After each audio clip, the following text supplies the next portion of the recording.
Still a Man's World, Men Who Do Women's Work is a book written by Christine L. Williams about her research conducted on men who work in four fields that are considered women's work. Williams' research was interview-based. She interviewed 76 men and 23 women who all worked in one of four fields: social work, nursing, elementary school teaching, and librarianship. The interviews covered topics such as motivation to enter the profession, general views about men's prospects and status within the occupation, experiences in training, and career progression.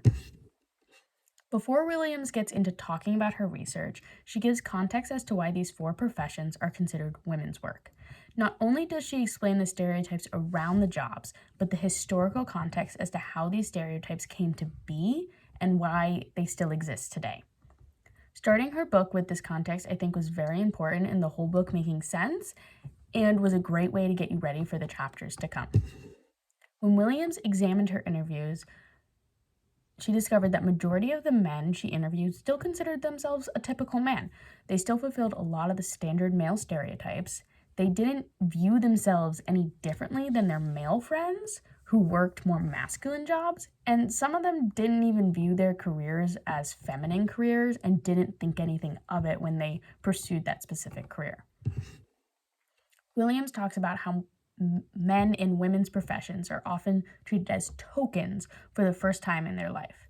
The idea of tokenism is based on case studies done on women who are in men's occupations. So Williams argues that in the case of men being the minority, there is only a limited application, and she explores the consequences of men being the token when they are in the minority group. Williams explains that the social organization of work has a tendency to favor certain groups of workers over others, no matter their proportional representation within that occupation. Contrasting that, there are certain groups that suffer when they are the minority, like women. Others, however, don't suffer when they're the minority, like men. This idea of men benefiting from being the minority connects to a really important idea that was discussed in the book. This idea being the glass escalator effect. This is the idea that men who work in women's work experience a rapid rise to top positions, much faster than their female counterparts, even if they are less qualified for those positions, just because they are a man. This idea contrasts the glass ceiling idea that women experience in the workplace. The glass escalator effect started decades ago when men were recruited to women's professions, specifically to fill the leadership positions. Even in female occupations, women were not considered the right people to fill leadership positions, and this idea is still alive today. It still happens.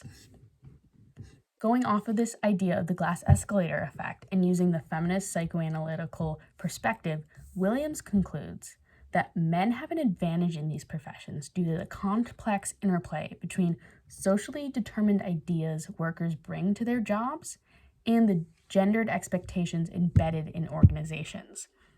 This leads to the final and main conclusion of Williams' research. Not only should more men cross over into what are considered women's professions, but alternative masculinities should be developed that find a common ground with traditional female characteristics such as caring and cooperation. Unfortunately, it will continue to be considered still a man's world until masculine and feminine norms are valued equally and the workplace is sexually integrated.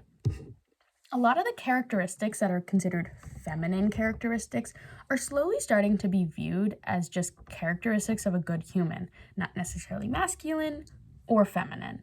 But I think those characteristics are still not viewed as beneficial characteristics in the workplace, and breaking that barrier, I think, would make a real difference in how women are treated in the workplace and would allow for huge steps towards workplaces being sexually integrated and men and women being valued equally.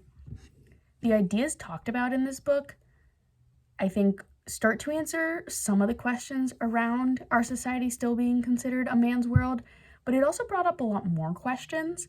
After reading this book, I found myself wondering, how much longer is this going to last? Why have we let it go on for this long? How can we end this? Williams does a great job at explaining how we got to this point and exploring what the workplace is like for men who work women's jobs. And I think understanding those two things are really important so that we can start moving past this and get to a place where men and women are considered and treated equal in the workplace.